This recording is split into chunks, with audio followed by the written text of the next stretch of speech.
Hey guys, TKC here, the Kaijudo channel with another segment of Kaijudo News. And the wait is over, guys. Invasion Earth has been fully spoiled on the website, so go ahead and click the first link in my description. Just go right there and browse to the red menu, click Invasion Earth, and bam, you have the full set listing of Invasion Earth, plus the exclusive Schoolless Scourge from the Choten's Army deck. Lots of awesome cards in here, and if you thought the ones that were previewed already were crazy enough, well, no, there's a lot more, so go ahead and check them out. Lots more corrupted creatures, a lot of awesome other cool support like for wild veggies and stuff like that, so I highly suggest you click that link and read all the cards unless you don't want to, ruin the surprise come not this Friday but the next Friday. In addition to that, they also added the FAQ rulings for the set, so you can go ahead and check that page out and at least check out all the rulings that they pretty much thought would be asked a lot, hence frequently asked questions. So go ahead and check that out and see if you have any interesting rulings in there. But if there's anything else, feel free to either ask me or ask the awesome people at Wizards on Twitter or Facebook or whatever. So besides the whole set being spoiled, they also spoiled the full deck list for the Choten's Army, which is going to be the competitive deck that's going to be coming out alongside Invasion Earth. And as you already know, Vicious Schoolless Scourge is going to be the main super rare in front of the deck. In addition, this deck breaks a lot of rules from the past competitive decks. First of all, this deck actually has two very rares instead of just one, so you get the Seneschal Choten's Lieutenant, and you also get the Luminar Unleashed card, which is pretty dang awesome, I have to say. And also, since the Corrupted archetype is kind of spread amongst all the civilizations, since it's basically water plus insert civilization here, this deck is actually a 4-civilization deck. Yes, that's right. All the previous decks had been 2 solely, except for actually the Rocket Storm one, which I believe was also 3, it was Light, Fire, Nature, but this is the first deck to kind of go past that, and this is actually going to be a 4-civilization deck. Very crazy. It's all civilizations but fire. Really cool stuff. You can go ahead and check that link out in the description as well. It's going to be the third link under the 2 other links I talked about before.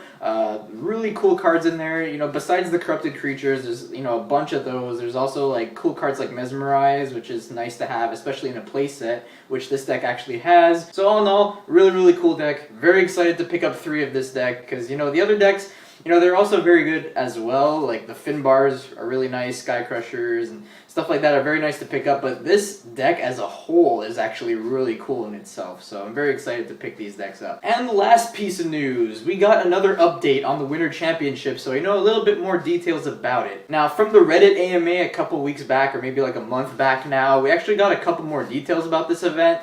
First of all, the fact that this event is actually going to be only 2 days now instead of 3, so it's just going to be the Saturday and Sunday of November 23rd and November 24th, and they also posted details on which hotel it's going to be at and how to reserve, a rate for like the Kaijudo Championships. If you use the special Kaijudo Championship block at this hotel, you're actually going to be paying $99 a night, which I'm guessing is going to be cheaper than whatever you're supposed to be paying there. So I highly suggest you take that to your advantage and book as soon as you can before it runs out. So as for the itinerary, this is how it goes.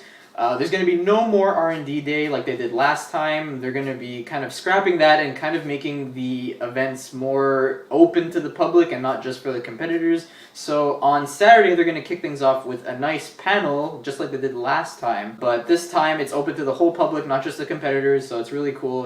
People who are kind of go for the last chance qualifiers are not going to be left out, etc. They learned quite a bit from that event, so I'm very excited to see that. And apparently in this panel they're going to be revealing some more awesome stuff to talk about, so stay tuned for that. They obviously don't have any details for that right now because, well, you got to be there to see it. And then after the panel, they're going to be having an exclusive event for just KMC winners. They have also no details about this yet, but they're going to be announcing it at the panel live, so stay tuned for that. And then for the last chance qualifiers, that's going to take place after all of this. And now this time it's going to be a little bit different to the previous championships. This time they're going to be holding 3 last chance qualifiers. Yes, 3. And not only that, it's not just first place who's going to make it, it's also second place that makes it. So basically, all in all, there's going to be 6 people who are going to qualify for the championships at the Last Chance qualifiers, which is super awesome. Tripling the amount of people entering is really, really cool. And then after Saturday, after the Last Chance qualifiers are done, it is Sunday, the main event, the championship. But alongside that, and alongside all this stuff going on Saturday, there's going to be a bunch of side events, artists, R&D, and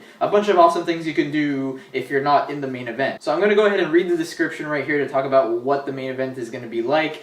The Choten has corrupted the championship and everyone playing in it. As the champions duel it out to see who will win the coveted title of champion, a community tournament will run parallel to the championship, and entrants will play to uncorrupt champions and share in the spoils of war. So they actually kind of hinted at this before in the previous update, which was a month back or so, and they kind of hinted at some sort of community tournament going on, but they still haven't talked about it in detail yet. But at least now, I guess the slight detail they added here is that the community tournament is going to be people uncorrupting champions. I really don't know what that's about, but I'm very interested in that. And I'm guessing this is going to be open to the others who are not in the main event. If any of you go to the Last Chance qualifiers, well, if you don't make it to the championship, well, there's this community tournament that you will probably be able to participate in. So with all that said and done, what a great day for Kaijudo. Awesome news all around. Very excited for the set, so go ahead and check out the cards. Read them all, you know, find your favorites, make some awesome decks, improve the decks you already have, and get ready for the championship if you guys are going to be competing there, or get ready for the Last Chance if you're going to go for it. So guys, enjoy the Invasion Earth spoiler, and I hope to see you guys at Texas. This is TKC, the Kaijudo channel, signing off. See you later, guys.